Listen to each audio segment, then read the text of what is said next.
because the British government always allowed them to do it, the American government always allowed them to do it, and they learned that they could always get away with it. Well, those days are over, and we'll make sure those days are over. The next speaker is somebody who will be known to very many of you, the organisation Scottish Palestine Solidarity Campaign, I'm sure will be known to all of you. Can I introduce Mick Napier?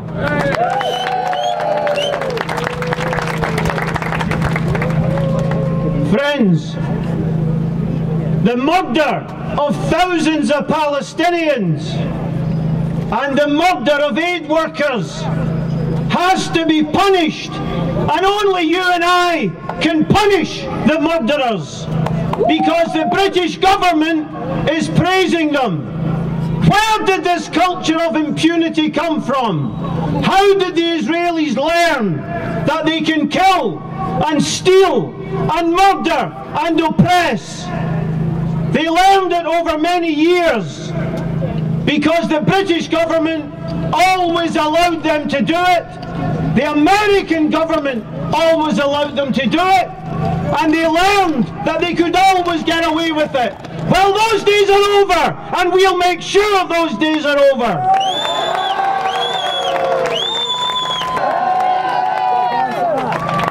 You can look at articles in The Guardian.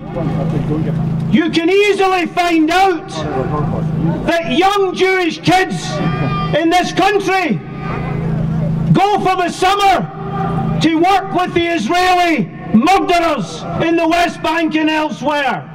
This is completely illegal.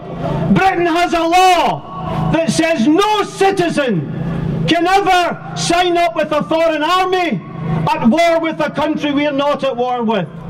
We're not at war with bloody Syria. Israel is.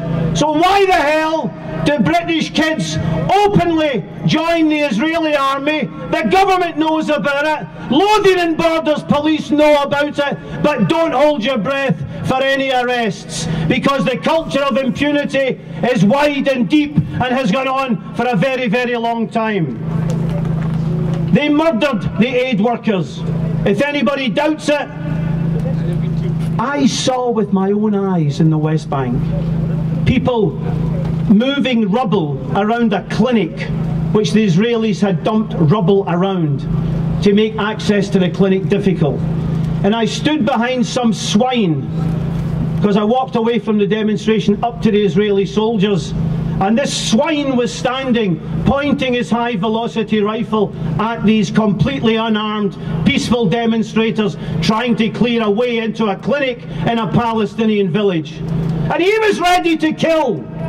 We saw the guy shooting a Palestinian blindfolded in the foot because somebody happened to have a video camera handy. Usually there are no video cameras, and the murder and the mayhem continues, and the British government continues to send guns. Now listen, those F-16s have British components. They couldn't fly without those British components. The British government, from Balfour to Tony Blair, the man of peace in the Middle East, to Gordon Brown, and now Cameron, we've moved away from the B's to a C. Cameron says Israel behaved with great restraint during Operation Cast Lead. You know what you can expect from him. Friends, I'm going to just say a couple of simple things.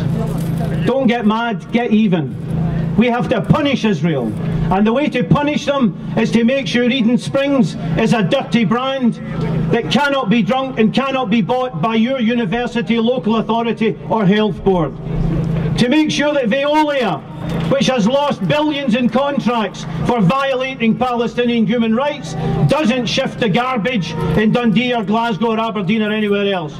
Boycott is the way to get them in the wallet, and boycott's the way we can punish the Israelis. Now, I was arrested recently for racism. 5 people in this audience here were on trial for racism. Racism. When I heard about it, I danced a jig. Imagine to be accused of racism for opposing a vicious apartheid state where Jews are superior to Arabs from birth to death, where 94% of Israel, Arabs can't buy land, lease land, sometimes sleep overnight, where Archbishop Tutu says compared to Palestine, what happened in South Africa was a picnic. To be accused of racism for opposing this, thank God laughed the whole thing out of court. But there are young guys being sent down in London for 1 year, 2 years for throwing an empty water bottle at the Israeli embassy. But I want to say something serious. They're being sent down for solidarity with Gaza.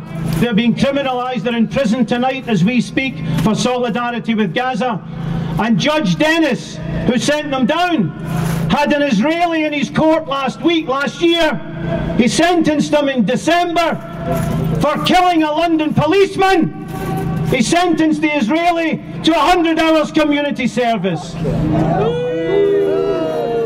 Don't imagine we're going to get a fair shake from the courts. Friends, please stick your money in those orange buckets. Please come to the meetings next week, not to discuss how evil Israel is, we're fed up with that, but to get even and to punish Israel and to level the playing field. I'm absolutely sure that Palestine one day is going to be free. There's a Mandela Square in Glasgow. Shamefully there's none here. There will be a Palestine Square and we'll dance there.